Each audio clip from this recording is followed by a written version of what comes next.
मेरा जो सा पहला कंपटीशन हुआ मेरे लिए वो सब कुछ एक नया था। तो सच बताऊं तो वो फील जो था वो एक नेक्स्ट लेवल था। क्यों आप अभी तक जिन बंदों को टीवी में देखते आ रहे थे, सडनली आप एक ऐसी दुनिया के अंदर पहुंच जाते हो जहाँ पर हर दूसरा बंदा ही एक अलग ही फिजिक, अलग ही शेप, अलग ही थाइस के।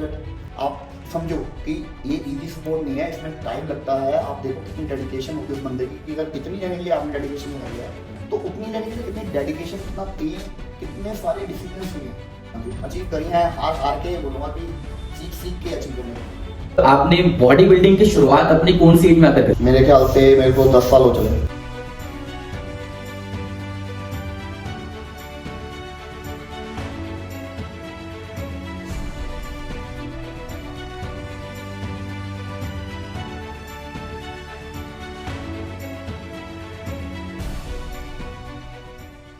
Hello guys, the वूम welcome. आज एक ऐसे इंसान से हम मिलने जा रहे हैं जिस इंसान ने अपनी लाइफ के अंदर इतने सारे चैलेंजेस फेस किए हैं जिसको आज एक इंसान सोच भी नहीं सकता।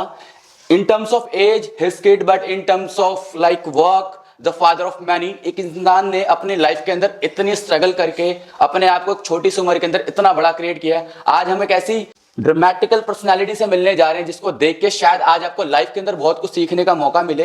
हाँ, एक ऐसा इंसान जिस इंसान ने अपनी जिंदगी के अंदर, पर्सनल लाइफ के अंदर, अपनी प्रोफेशनल लाइफ के अंदर एंड अपनी बॉडी बिल्डिंग लाइन के अंदर एक ऐसा मुकाम हासिल किया है जो आज की डेट में हर एक छोटे से छोटा इंसान और बड़े से बड़े इंसान की चाहत होती है। तो please help me welcome mister Shiv Nischal. Hello sir, thank you so much कि आज आप यहाँ पर, आपने बड़ा कीमती टाइम दिया हमें। आप यहाँ पर आए, आपको कैसा फील कर रहे हो, कैसा महसूस कर रहे हो? मुझे काफ़ी अच्छा फील हो रहा है। और आज के टाइम पे जो सा है आपने हमारे लिए टाइम निकाला, ये भी इजी नहीं है। और मैं इसी के लिए आपका भी बहुत बहुत धन्यवाद करता हूँ कि आपने हमारे लिए टाइम निकाला। और मुझे अच्छा लग रहा है कि जो आज हम बात करने जा रहे हैं उसके लिए उससे जो सा है आने वाले यूथ को और जो सी जनरेशन है जो आज के टाइम पे फिटनेस की ओर ज़्यादा आकर्षित भी हो रही है, जी जी, उनको मैं अपनी तरफ से कोशिश करूंगा जितनी ज़्यादा पॉजिटिव और जो सच है वो नॉलेज उनको मैं बात करने से पहले बस मैं एक बार जानना चाहूंगा, आप जो मतलब इतने प्रोफेशनल, लाइक आपने इतने प्रॉपर बाइसेप्स और इतनी बॉडी को इतनी अच्छी तरीके से मेंटेन कर रखा है, लाइक मतलब कुछ ऐसी इंस्पिरेशन रही आपकी लाइफ के अंदर या कुछ फैमिली में कुछ ऐसा, कुछ आपका कोई रोल रहा, कोई आइडल रहा जिसको आपने देख के इंस्पायर्ड हुए? हाँ जी बिल्कुल। एक्चुअली मेरे जो दादाजी थे वो कुश्ती लड़ते थे जी।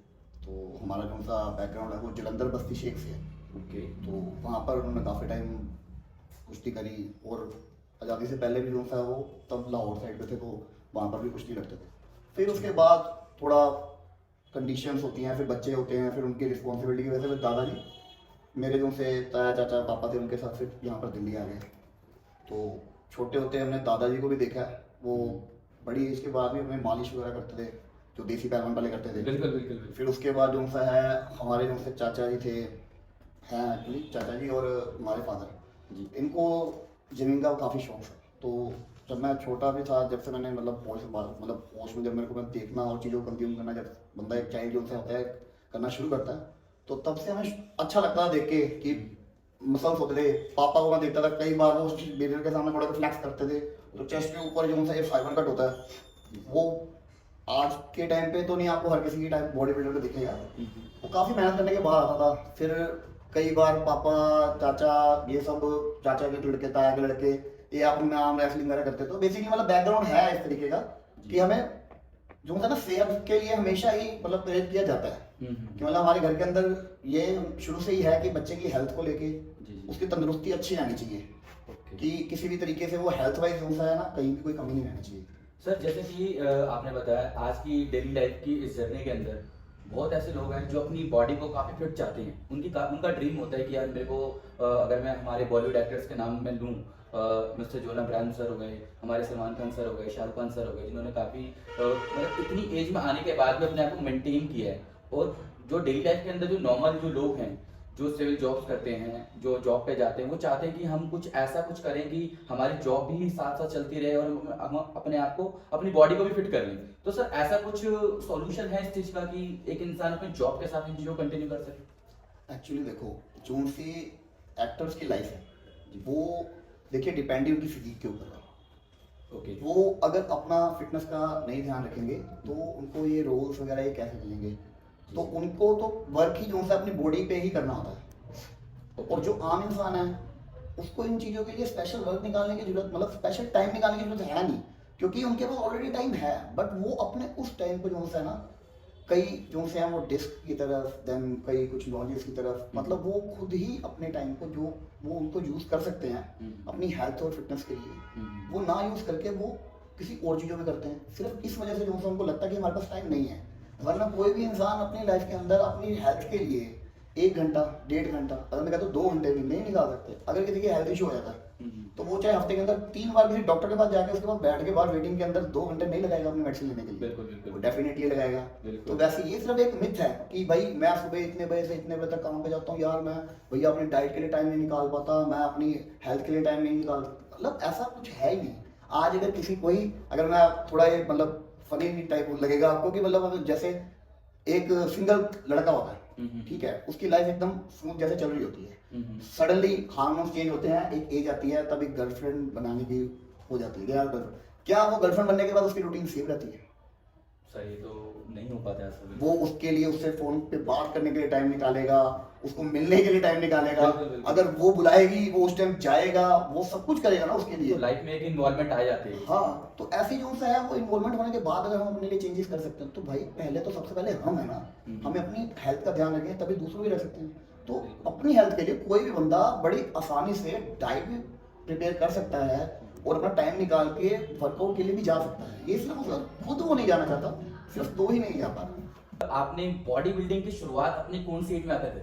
बॉडी बिल्डिंग की देखिए, मैं पहले तो जो सा था एक्चुअली, हम मेरे को नहीं था इतना कि मैं कभी बॉडी बिल्डिंग प्रोफेशनली जाऊँगा जी। हाँ, एक शौक होता था कि हाँ यार तगड़ा रहना, क्योंकि मैं मतलब पतला था, मैं बल्कि नहीं था स्टार्टिंग में, छोटे होते थे तो काफ़ी पतला था। सर देख के लग नहीं रहा कि कभी आप पतले हुए थे। नहीं, एक्चुअली ये बिल्ड सब बाबा की देन से बाद में शुरू हुई, जब मेरे को जिम का शौक पड़ गया। उसके बाद तो जैसे बच्चे थे हम, तो मैं पतला ही था काफ़ी, आम बच्चों की तरह। तो फिर जो सा है, मैं अपना पापा के साथ, हमारे यहीं पर वुडलैंड पार्क पड़ता है, वहाँ पर वॉक पे जाया करता था। फिर वहाँ पर मैं देखता था पार्क के अंदर जो सा ना 2-3 अंकल थे, उनमें से एक जो से थे वो थोड़ा मेरे ख्याल से क्राइम ब्रांच में थे, उनकी हाइट करीब 6.5 फुट की होगी। तो 3 अंकल ना, मैं छुट्टियों में लगातार 3-4 दिन हो गए मैं देख रहा था, वो पूरे पार्क के अंदर ना सबसे अलग लग रहे थे, और उस पार्क के अंदर वो जिम भी उन्हीं का था।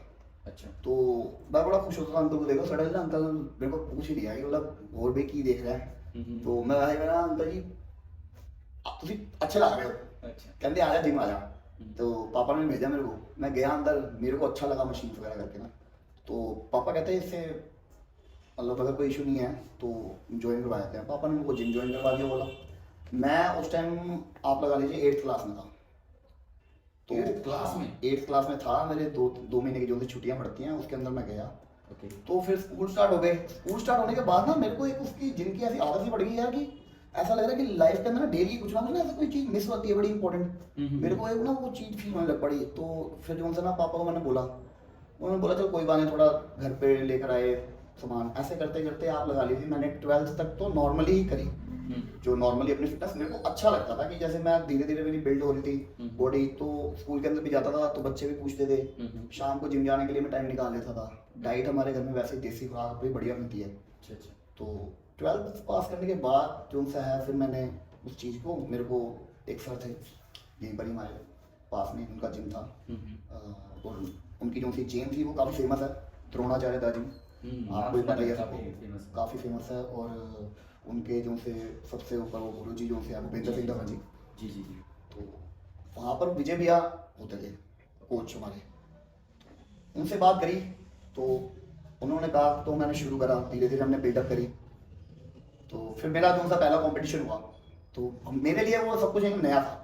और सच बताऊं तो वो फील जो था ना, वो एक नेक्स्ट लेवल था। क्यों, आप अभी तक जिन बंदों को टीवी में देखते आ रहे थे, सडनली आप एक ऐसी दुनिया के अंदर पहुंच जाते हो जहाँ पर हर दूसरा बंदा ही एक अलग ही फिजिक, अलग ही शेप, अलग ही थाई स्केलेट।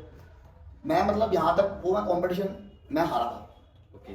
तो वहाँ पर जब मैं सेम अपनी कैटेगरी, मेरी कैटेगरी जो वेट कैटेगरी थी, वहाँ पर जब तक तो मैं एक अपने लेवल के पर्सन के साथ में था, लाइनअप हो रहा था, तब तक तो ठीक था। सडनली एकदम से ना ऐसे ऐसे बंदों ने ऊपर स्टेज पे आना शुरू करा मेरे ही वेट कैटेगरी है, कि मैं ये समझ नहीं पा रहा था उस टाइम पे कि यार ये कैसे सकता है। क्योंकि मेरी ही वेट कैटेगरी के अंदर मेरा बाइसेप्स 15 इंच का, सडनली एकदम से पर्सन आता है, उसका 18 इंच का बाइसेप्स पूरा हर तरीके से कटा हुआ, शार्पनेस पूरी, इतनी अच्छी फिजिक। वहां पर हार के आने के बाद मैंने फिर भैया से बोला, मैं कहा भैया कि क्या था, हमें आप लेके क्यों गए हराने के लिए, हमें पहले वहाँ बिल्डअप करवानी चाहिए थी, तो अब जो सा है हम और मेहनत करेंगे। तो फिर उन्होंने बोला जाता है ऐसी चीज़ के लिए लेके गया था।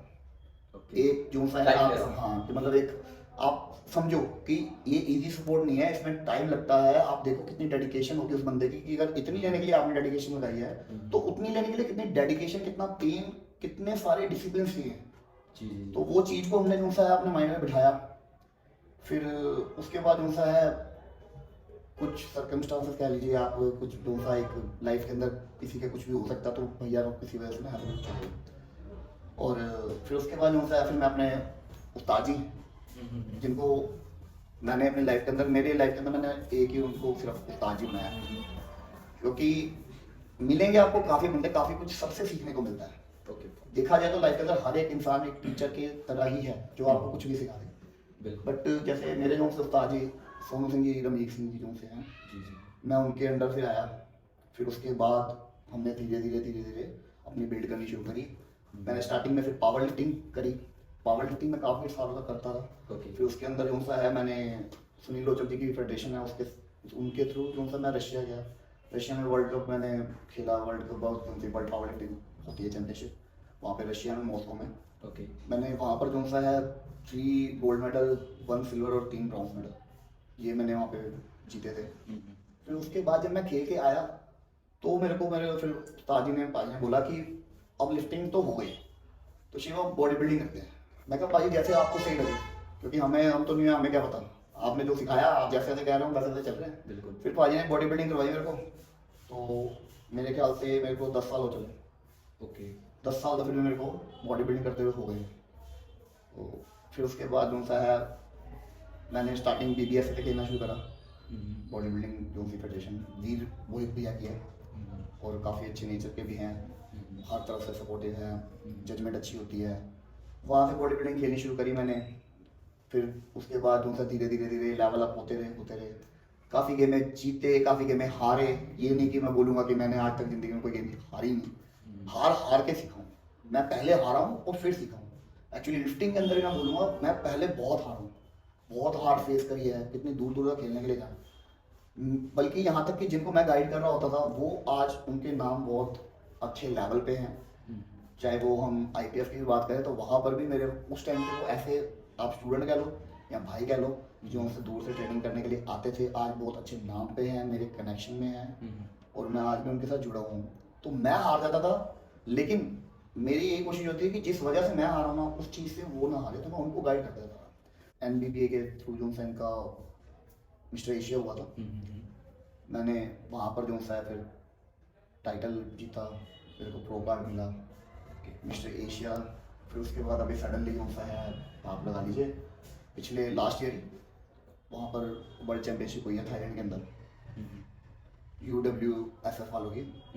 वहाँ पर भी जो सा है मैं टाइटल के अंदर सेकंड रनर रहा था, कैटेगरी के अंदर मेरा गोल्ड मेडल था, और प्रो कार्ड ही मिला मुझे वहाँ पर भी। मतलब लाइफ में काफी अचीवमेंट्स रही हैं, काफी चीजें आपने अचीव करी हैं। हाँ जी, अचीव करी हैं, हार के बोलूँगा कि सीख के अचीव करने को मिली है। बहुत बढ़िया सर, सुन के मुझे बहुत अच्छा लगा, और ये चीज़ें बहुत सारे लोगों के लिए इंस्पिरेशन भी है, एंड इवन मैं खुद इस चीज़ों से बड़ा इंस्पायर्ड हूँ आपकी इन सारी बातों को सुनकर। अच्छा सर, मेरा आपसे एक थोड़ा सवाल था, थोड़ा निजी सवाल है ये, कि कभी ऐसा हुआ कि जब आपने लाइफ में अपनी बॉडी बिल्डिंग स्टार्ट करी, तो कभी आप ऐसा देखते हो कि मेरी बॉडी बिल्डिंग से पहले लाइफ मेरी कुछ और थी, और बॉडी बिल्डिंग के बाद मेरी लाइफ कुछ ऐसा कुछ फील होता है कि बॉडी बिल्डिंग में आने के बाद मेरी जिंदगी थोड़ी चेंज हुई है? थोड़ी नहीं, बहुत चेंज हो गई, थोड़ी नहीं। एक्चुअली बॉडी बिल्डिंग, अब ये आपका सवाल भी ऐसा ना, इस टाइम मेरे अंदर ना, इस टाइम मेरे वो रोंगटे बजा रहे हैं, रोंगटे भी खड़े रहते हैं, ठीक है।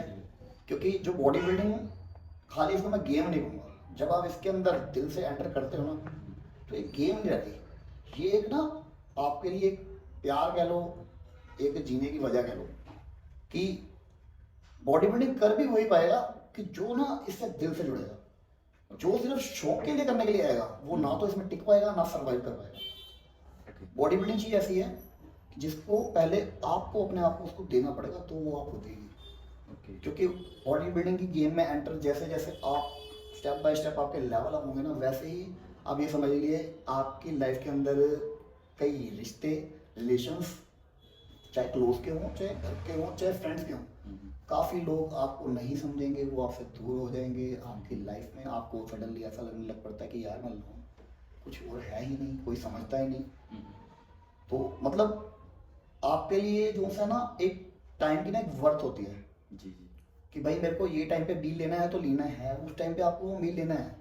ओके। अगर आप वो मील नहीं लेते तो आपका आगे का सारा रूटीन खराब हो जाता है। अगर इस टाइम पे आपको वर्कआउट करना है तो वर्कआउट करना है। ओके। उस टाइम पे आप किसी भी तरीके का कोई एक्सक्यूज नहीं दे सकते। आपके जो से भी दूसरे घर के काम है वो आप उनके अंदर उनको सपोर्ट कुछ कर सकते हो, कुछ नहीं कर सकते। तो यानी सर आपका कहने का मतलब है कि जो इंसान अपनी जॉब लाइफ में है या बिजनेस लाइफ में है वो प्रॉपर एथलीट नहीं बन सकता। एथलीट की कैटेगरी अलग है, बिजनेस की कैटेगरी अलग है एंड जॉब वाली कैटेगरी अलग है। बिल्कुल डेफिनेटली। अगर कोई मैं बोलूँगा जेनेटिक्स वाइज बहुत स्ट्रांग है, जी जी। या आप कह लीजिए कि कोई बहुत यंग एज के अंदर कर रहा है तो वो कर सकता है। या फिर जैसे कोई ये स्पोर्ट्स कोटे के अंदर होते हैं, उनको वो गवर्नमेंट ने कैसे बोला होता है कि भाई आपने अपनी गेम की तरफ ध्यान देना है, तो वो कर सकते हैं। बट हाँ, जो बिजनेसमैन हैं जिनकी बहुत बिजी लाइफ रहती है वो नहीं कर सकते। लेकिन हाँ, कुछ बिजनेसमैन ऐसे होते हैं जिनको ये होता है कि यार काम करना है, वो अपने काम के अंदर उनको ज़्यादा टाइम, ज़्यादा ध्यान नहीं देना पड़ता, वो कर सकते हैं। मतलब बिजी शेड्यूल वाले जो से पर्सन है ये वो नहीं कर सकते। बट जो से हाँ mentally strong, genetic wise strong है वो कर सकते हैं।